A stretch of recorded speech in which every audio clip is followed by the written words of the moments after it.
All right, guys. So today we're going to work on a lab project. We're going to be looking at some SSH logs today. SSH and RDP are particularly important protocols because they're common attack vectors that threat actors use to gain unauthorized access to your remote corporate accounts, right? So we have to spend extra time, extra care to monitor these protocols by developing dashboards, developing reports, making sure we have our alerts together, making sure we have escalated alert. And so we're going to use our Splunk SIEM system to set up escalated alerts. And we want to make sure that we're monitoring these two protocols in particular because they're known threat vectors. And this actually falls underneath the umbrella of the MITRE attack framework because we are moving from a defensive standpoint to more of a preventative standpoint. We're not just waiting around for the attack to happen. We know that the attack will happen because this is popular territory for cyber criminals, and we're taking the initiative to prevent it from happening in the first place. So let me pull up my log data here, and I'm going to change my time range from 24 hours to all time. And let's zoom in a little bit. And we're going to go over and do some event analysis so that we can make sure that we're on the same page and that we understand the log data that we're looking at, right? And so this first line here says authentication attempt. That just means this user attempted 3 times to access their account. On the second line, it says authentication access true. That means eventually they did get in on the 3rd try. Connection state, SF, means that the connection was successful, and the F means that the connection was finished successfully as well, or terminated successfully as well. The event type, successful SSH login, because we know the client eventually logged into their account. History is more of like a timeline of events that occurred. It's explaining the TCP through a handshake. This is when the client sends the sync request to the server, and then the server sends the sync and the ACK request back to the client, and then the client sends the ACK request to the server. That's what the SHA represents. And then the DAD just means the client sent the server data, and then the server sent the data back to the client. And then the FF, or lowercase f, and capital F stand for FIN, FIN. That just means this session was terminated successfully, right? And then we have the ID origin host. The H stands for host, and that just means the source IP address. And we know that this is an external IP address. Then we have the ID origin P. The P is for port number. This is the client's port number. Then we have the ID responder host. This is the destination IP address, right? It's an external public IP address. Then we have the ID responder port number, right? We know we're working with the SSH Secure Remote Access Protocol, port number 22. And then underneath that, it says missed bytes 0. So that means there were 0 bytes that were missed during this transmission. When communications are sent too quickly, data can be missed. And so this is basically saying all data was accounted for accurately. Then we have origin IP bytes. This is the amount of bytes that the client sent to the server.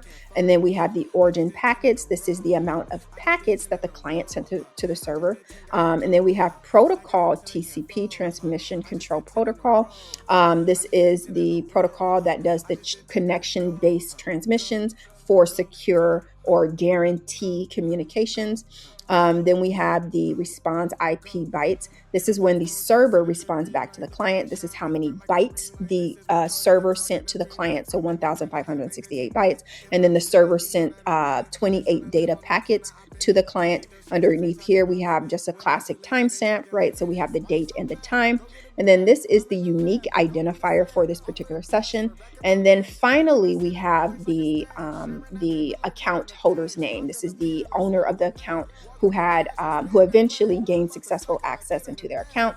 And when this data that we're currently looking at is parsed and organized, right? And it's in the indexer server because I'm not manipulating the data or running filters or searches on the data. So right now this data is in the indexer server, and eventually it's going to go on the search head once we start running queries. Once I start making macros and making the alerts, it's going to move from the indexer server over to the search head server, right? And so it's currently in parsed format. That's why it's human readable. But this is what it looks like when the data comes into the indexer from the forwarder agent that's on the endpoint. The endpoint is just like a computer or server, and it runs in the background and it pushes data automatically into Splunk, right? And so this is just the raw data, how it looks like. And this is how it looks when it's parsed. It's way easier for us to follow, right?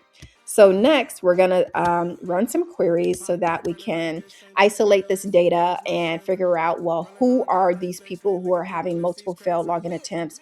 This one attempt that we just went through, this user logged into their account successfully, so this isn't a red flag. And they were at 3 attempts, right? If it was 8 attempts, then that would be a red flag. But this user logged in successfully, so this isn't really something that I'm concerned about. Next, we're going to look at users who had multiple failed login attempts and never gained access into the account, right? And so this means this user is trying to run maybe a password spraying attack. This is when the attacker tries a whole bunch of default credentials or just known common passwords like 1234 or 1236 to try to spray into multiple different accounts. Or this attacker is trying to do a brute force attack where they are focusing on a single account, but they're running millions and thousands of different passwords and usernames against that single account to break into that account. And so we're going to look at that together and isolate that information. So let's go ahead and add this event to our log information so that we can start looking at only the bad actors who have multiple failed login attempts, right? And so I just went to event type multiple failed authentication attempts to pull up that information, and that filtered my events down to only 303. I think I started off with 1,200 events and now I only have 303. And these are the events where they tried 5 times or 15 times or 10 times to SSH into the account, but were unsuccessful. And so we're going to take a closer look at these people. We're going to try and figure out, well, what's their IP address? We're going to figure out what city they're in, their longitude, latitude, the country they're in, to figure out, well, who are these bad actors making these unsavory attacks on our resources, right? So we're going to start with the table command, right? And this is going to organize my data in a table format to only show me data that's relevant to my search right now. So let's type in table. Then we're going to add a time element, time, and let's do the source IP. We'll do ID _H, and the H is for host. Then we're going to do ID for source and destination IP address, right? So now we're looking at the time range. We have the date, we have the time. This middle bracket is the source IP address, and the ID response host is the responder host. And so it's the server IP address. I'm gonna momentarily add or remove the time element so that I can group this IP address so that I can see how many times did each individual IP address try to make an unsuccessful attempt into our account. So how many times did each individual IP address unsuccessfully SSH into our systems? So I'm going to do the stats count by, let's do,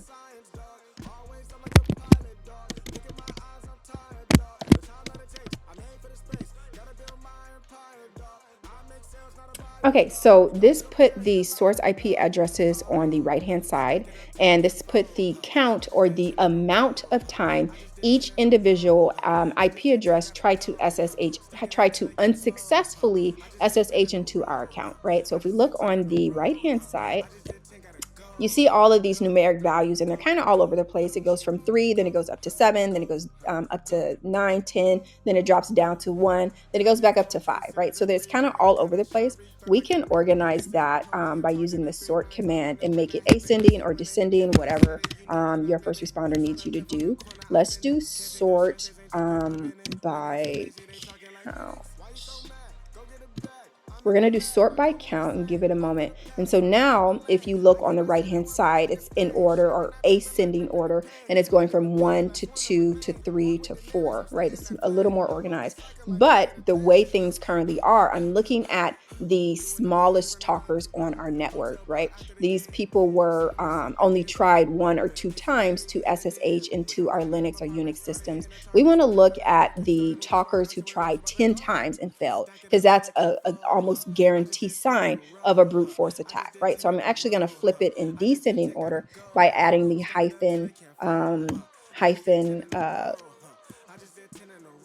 there we go. And so now if you look on the right hand side, it's flipped. And so now we have our loudest talkers on the network, 13, 11, 10, 9, and it's going in descending order, right? From here, I have about 3 different pages of data here that I'm not going to go through. And I can filter this out or cut it down by using the head command. So let's add our pipe and then type in head. And let's do 20. You can do whatever your first responder wants you to do, 20, 25, whatever the lead, whatever's normal for your organization. So I just typed in 20. And if you look to the right-hand side, instead of 3 pages, now it's only down to a single page of data, right? And then from here, we can start adding geographical information, longitude, latitude, city, country. So let's do the IP location command. And we're going to add in the source IP.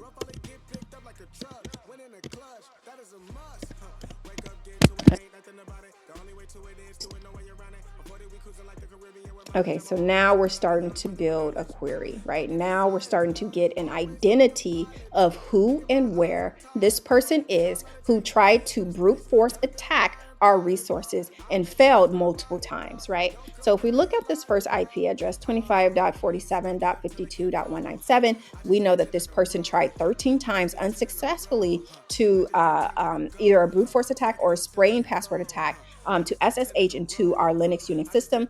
We know that they tried 13 times. We know they live in London, or at least at the time of this session, the host that they were carrying the brute force attack was in London. They could have been using a VPN, so this might not be the real IP address, but we know that this IP was in London, United Kingdom, England, and we even know the longitude, latitude, right? So you see how this can be powerful information at finding cybersecurity criminals. Cyber criminals. Okay, so now we can add another filter if we wanted to only look at the top talkers. Like let's say we only wanted to look at the cyber criminals who made at least 8 or more attempts on our network. So if they made only 2 attempts, we can filter that out. If they only made 5 attempts, I won't see that data anyway, either because it's not really, it's not that vital. It's not that critical for me to analyze that, right? So we're going to use the search command. Search count greater than 8, all right? So search count greater than 8 is now going to filter down my results even further. So you see events so that I'm only looking at the most volumetric talkers on our networks. And so from here, I can turn this into a macro. So this took like, I don't know how many minutes to create this query. I'm also talking a lot. So in real life, it won't take that long, but it still might take like a few seconds or a minute for you to put this together. One way you can shorten this time frame is by creating a macro, right? So we're going to do that together. Go over to your settings and select advanced search and hit add new on the right hand side. Source IP failed login. Okay, so this is just going to be the name of the string. And so instead of me having to type out like all 8 of these lines, now all I have to type in is the source underscore IP underscore failed underscore login, which is a bit long, but it's still way longer than the query, right? And so we have to make sure we remember the name. I've forgotten the name before, then it just defeated the point. So hit save. And so let's check and test out this query and make sure it's saved all right. So go to search and reporting and let's see if it pulls it up. It should pull up the data. I'm doing source IP failed login. And then make sure you change your time range from 24 hours to all time, because this data happened in 2021. Okay, yay. So all of that work, and I can easily access it in seconds instead of taking a whole minute by using the macro. Okay, so you see the power of the macros? And so now we're also going to turn this into an alert, right? And so one of the main features of Splunk is aggregated logs into a single server management system, as well as escalated alerts, reporting dashboards, and the SPL proprietary language. And so we're going to do save as on the right-hand side, then go to alert, and we're going to give it a title. This alert is source IP